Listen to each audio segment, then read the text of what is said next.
other providers or the law departments or law firms, do you think statisticians will become embedded in legal teams? Should they be? Are they being? Well, that's an interesting discussion. And I would say, should they be? Yes, because even just for sampling, right? For sampling, Yeah. for sampling, they need that expertise on staff, and there's probably another subset of people that they'd want to testify, about the statistics Right. if they needed to go that far. Yeah.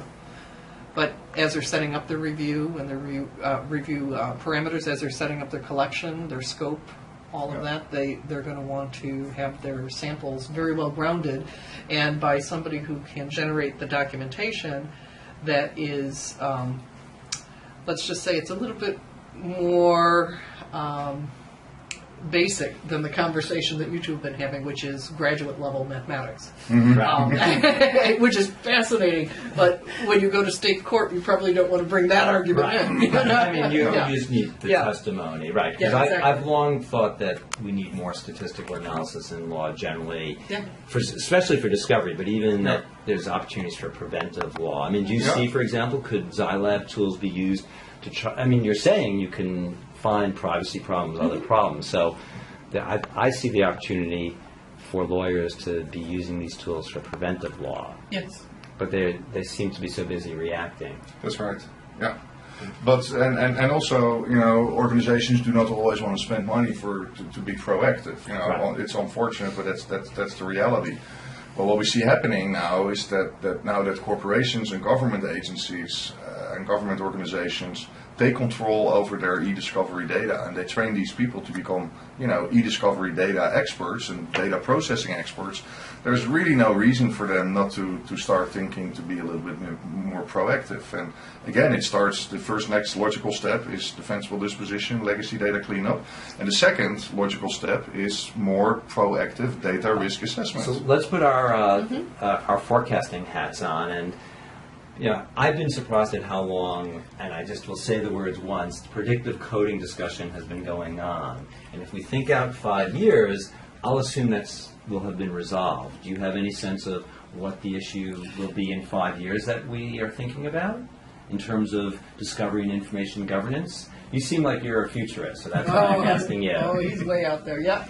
No, I think that predictive coding, is what it actually is. It's artificial intelligence document classification. There's been, this has been a topic of research in the field of text mining and information retrieval for 30 years. Right. It has been applied very, very successfully in intelligence and law enforcement. And now, the legal community is learning about this great technology, and there's forming some case law, and it's going to be a very, very busy time for witness experts. And it's pretty hard to explain a lawyer how a 100,000 dimensional vector space works. And let's say alone if you want to explain it to a judge or a layman jury.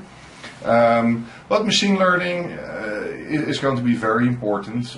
There's other technology now, like sound search, where you're not going to transcribe, but you're going to search with sound directly in the sound.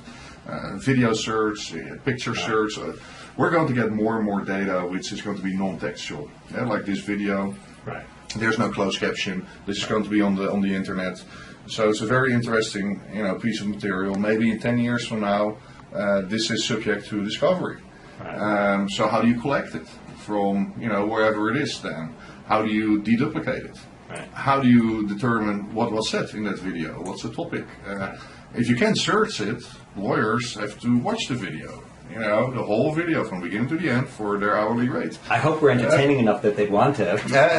And so these are going to be the topics of the future. And I think that the legal business in general is not the investigative legal, but like more the reactive e-discovery legal business is in general, a little bit slow in adopting technology compared to intelligence and law enforcement. But there's a good reason for it, because if you use the latest and greatest state-of-the-art technology, how do you know it's going to be defensible? It took years, decades for DNA research to become part. Now you're hitting one of my hot buttons, which is lawyers have forever assume that human review is defensible. It's not. It's likely not. Well, I very already defensible. knew in '85 with Blair and Mary. I know.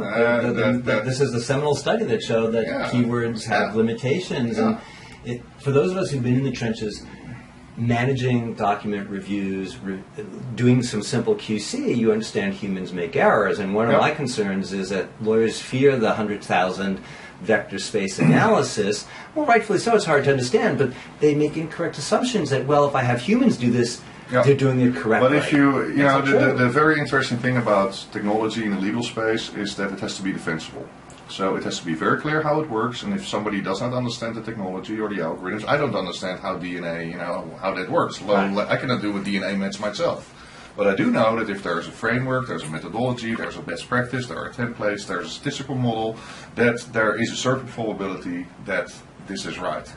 And it takes case law to build this probability, because the opposing lawyer will always challenge it. That's normal, because that's her or his job, Right. So this needs, and by this natural process, you get something which is true-worthy, and you get something where you can build, legal jurisprudence and case law.